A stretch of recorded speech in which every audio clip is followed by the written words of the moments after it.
한때 인적이 드문 깊은 숲속에 루소이, 자연상태 이론을 실험해보려는 호기심 많은 학자들이 모여들었습니다. 그들은 현대 문명의 굴레에서 벗어나 자연 상태에서의 삶이 얼마나 자유롭고 평등할 수 있는지를 직접 경험해보고자 했습니다. 이들은 각자 도시에서 떠나올 때 최소한의 생존 물품만을 가지고 와서 이름도 알지 못한 채서로를 동료로 받아들였습니다. 이 공동체의 첫날 사람들은 나무 아래에 둘러앉아 자기소개도 하지 않은 채 서로의 얼굴을 바라보았습니다. 누구도 직업이나 사회적 지위를 묻지 않았고 단지 그들 앞에 놓인 자연과 서로를 마주할 뿐이었습니다. 그들은 하루를 낚시를 하며 물고기를 잡고 나무 열매를 따고 그늘에서 쉬며 보냈습니다. 자유롭고 평등한 상태에 대한 기대감이 그들 사이에 맴돌았습니다. 두 번째 날, 그들은 공동체 운영에 대해 논의하기 시작했습니다. 그들은 루소이 자연 상태를 믿으며 아무런 규칙 없이 일과 자원을 자유롭게 나눌 수 있을 것이라고 생각했습니다. 마냥 자유롭게 맡기는 것이 가장 이상적이라 여겼습니다. 그러나 시간이 흐르며 몇 가지 문제가 발생하기 시작했습니다. 나무 아래의 그늘을 차지하기 위해 작은 다툼이 일어났고 서로가 잡은 물고기를 분배하는 과정에서 불만이 터져나왔습니다. 이에 한 사람이 아주 소박하지만 강력한 제안을 했습니다. 우리 모두의 자유와 평등을 지키기 위해 열매나 물고기를 나눌 때 우리 각자의 필요를 먼저 생각하는 것이 어떨까요? 모두가 똑같이 행복해야 하잖아요? 그렇다면 서로의 이해를 위해 조금씩 양보하고 협력해보자고요. 모두가 고개를 끄덕이며 찬성했습니다. 그날 이후로 그들은 매일 해가 뜰 때면 모여서 잡은 음식과 자연의 자원을 함께 검토하고 나누기로 했습니다. 세 번째 날 즈음, 사람들은 자연의 시간에 따라 점차 변화하는 자신을 발견했습니다. 아침이 오면 저마다 공동체를 위한 일을 자발적으로 찾고 필요할 때는 도움을 요청했습니다. 특히 그들은 저녁 무렵 모두가 모인 자리에서 하루 동안 있었던 즐거운 이야기나 어려운 점들을 나누며 점차 자신의 경험과 서로의 차이를 이해하고 포용하기 시작했습니다. 그러던 중 어느 날 공동체에 예상치 못한 문제가 발생했습니다. 집단의 한 사람이 갑작스럽게 열병에 걸려 쓰러진 것이었습니다. 그 말 없는 공간에 비상이 걸렸습니다. 모두가 그를 위해 밤낮으로 돌아가며 간호했지만 정작 도시에서 가져온 약은 빠르게 고갈되었습니다. 그때 한 명이 용기를 내어 외부 세계로 돌아갈 것을 제안했습니다. 우리의 자유를 보호하는 것도 중요하지만 동료의 생명이 가장 소중하니까요. 그들은 이 제안에 동의했고 두 명이 자발적으로 도시로 내려가 필요한 약과 물품을 구해오기로 했습니다. 이 사건을 계기로 그들은 루소이, 자연상태 이론이 단순히 자유와 평등의 보호만이 아닌 진정한 공동체 정신의 중요성을 깨달았습니다. 사람들은 자연상태에서 시작된 그들의 실험이 단지 공간을 넘어서 서로를 이해하고 돕는 것에 있음을 자각하게 되었습니다. 시간이 흐르면서 비록 외부의 도움을 받았지만 그들은 더욱 끈끈하고 진실된 유대감을 형성해갔습니다. 결국 루소의 이론은 단순히 머릿속에서의 자유와 평등이 아닌 각자의 차이를 인정하고 존중하며 서로를 도울 때 비로소 진정한 공동체가 된다는 것을 깨닫는 계기가 되었습니다. 이처럼 이들은 자연상태에서의 경험을 통해 자유와 협력의 가치를 이루어낸 것이었습니다. 이렇게 길고도 깊은 깨달음의 과정은 꽤나 드문 일이었지만 진정한 자유를 깨달은 그들에겐 자연의 또 다른 선물처럼 다가왔습니다. 두 번째 이야기. 옛날 옛적 작고 평화로운 마을의 일적 이타주의를 실천하는 찰리 라는 별명을 가진 한 남자가 살고 있었습니다.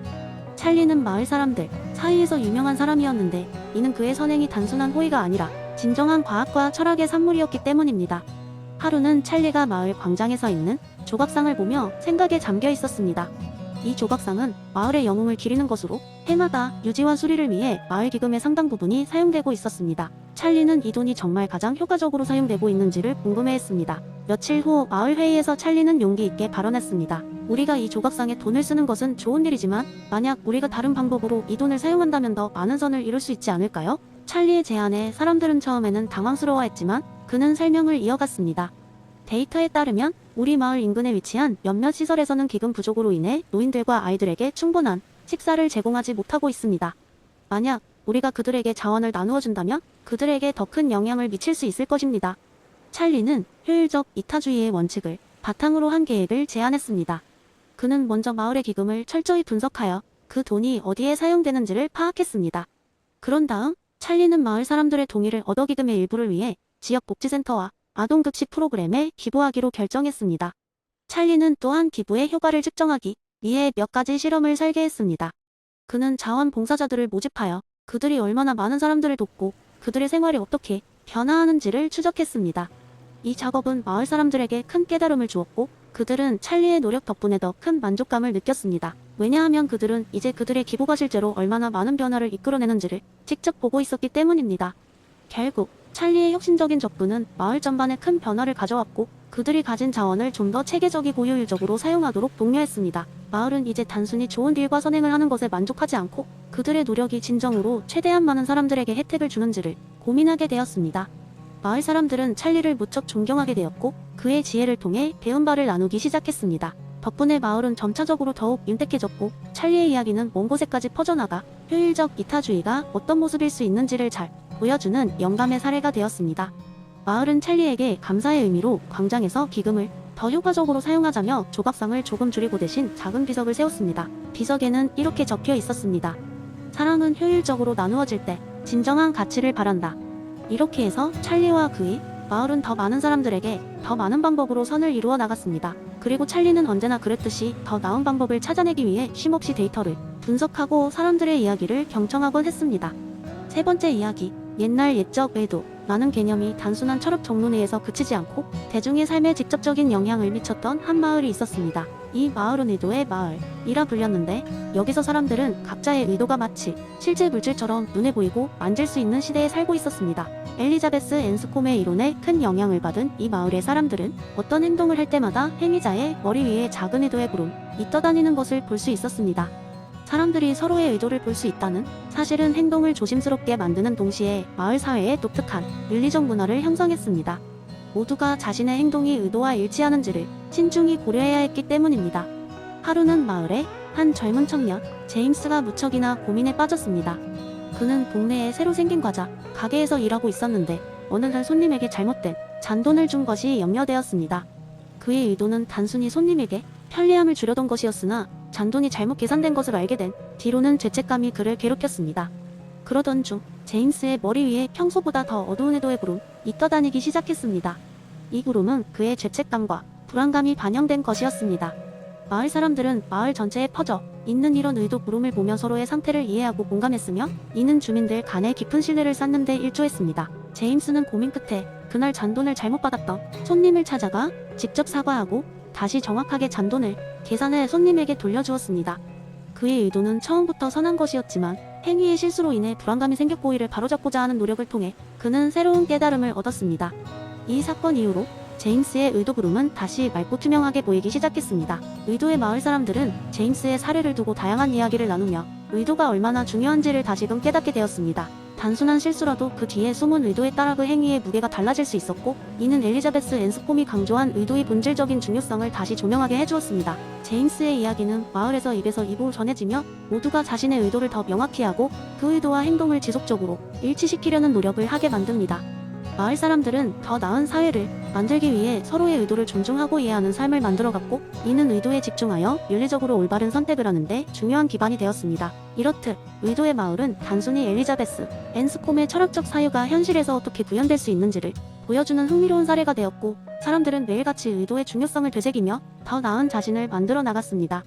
네 번째 이야기, 한여름밤. 제랄드라는 철학 교수는 동료들과 함께 한적한 교회의 별장에서 밤을 보내고 있었다.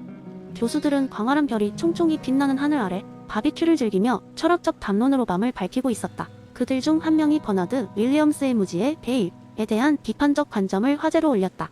자, 여러분, 윌리엄스가 룰스를 어떻게 반박했는지 들어본 적 있죠? 하고 제랄드가 약간 취기가 오른 목소리로 말했다. 그는 인생의 복잡성과 개인적 정체성을 고려하지 않고 정의를 논하기에는 무지의 베일이 지나치게 단순하다고 했습니다. 그런데 말이죠. 제가 여기에 딱 맞는 썰을 하나 해볼까요? 다른 교수들이 고개를 끄덕이며 잔을 들고 주목하자 제랄드는 이야기를 시작했다. 옛날 옛적 어느 작은 마을에 빌이라는 사람이 살고 있었습니다. 빌은 평생을 몫으로 일하며 그 마을에서 존경받는 사람이었죠. 어느 날 빌은 굉장한 꿈을 꿨습니다. 그 꿈 속에서 그는 한 거대한 홀에 서 있었고 사람들은 모두 특이한 로브를 입고 있었죠. 그런데 눈치챘다시피 그 로브는 사람들의 나이나 신분, 직업을 모두 가리는 아주 특별한 옷이었습니다. 그들은 모두 롤스의 무지의 베일 아래에 있던 겁니다. 빌은 꿈속에서 그들이 모여 어떤 도시법과 규칙을 정할 것이라는 얘기를 들었습니다. 그때 한 중년의 여인이 말했습니다. 우리가 이 로브를 벗고 우리의 본 모습과 정체성을 알게 될 때까지는 어떠한 중요한 결정도 내려서는 안 됩니다. 하지만 다른 사람들은 그녀의 말을 무시하고 법을 만들기 시작했어요. 꿈속의 빌은 그녀의 말에 깊이 공감하였지만 무언가를 말할 용기가 나지 않았습니다. 어느 순간 그 홀의 분위기가 갑자기 바뀌며 모두가 입고 있던 로브가 사라지고 각자가 누구인지 어떤 삶을 살아왔는지가 드러났습니다. 그토록 거창한 규칙과 법들이 정해졌지만 그 법들은 누군가에게는 너무나 불공정했습니다. 부유한 상인은 필요 이상의 세금을 부과받았고 농부는 그의 농지에서 벗어나 도시로 이주해야 했습니다. 그리고 빌은 깨달았습니다. 사람들은 스스로의 정체성을 모르는 상태에서는 결코 진정한 정의를 정의할 수 없다는 사실을 말이죠. 제랄드는 고개를 들고 동료들을 바라보며 말을 이었다. 윌리엄스는 그것을 말하고 싶었을 겁니다. 우리의 정체성과 개별적인 경험은 정의를 다룰 때 외면할 수 없는 중요한 부분입니다. 아무리 이상적 환경을 상상한다 해도 우리의 실질적 삶을 고려하지 않는다면 정의는 결코 진정성 있는 것이 될 수 없다는 거죠. 그 이야기에 깊이 빠져들었던 동료들은 새로운 시각에서 롤스와 윌리엄스의 논쟁을 이해할 수 있게 되었다. 그들은 그날 밤 별목 아래서 계속해서 정의와 윤리에 대해 열띤 토론을 이어갔고 각자의 삶과 학문에 대한 새로운 통찰을 얻게 되었다. 제랄드의 이야기는 한낮의 철학적 담론을 넘어 개인의 복잡한 삶을 성찰하게 하는 계기를 마련해 주었던 것이다.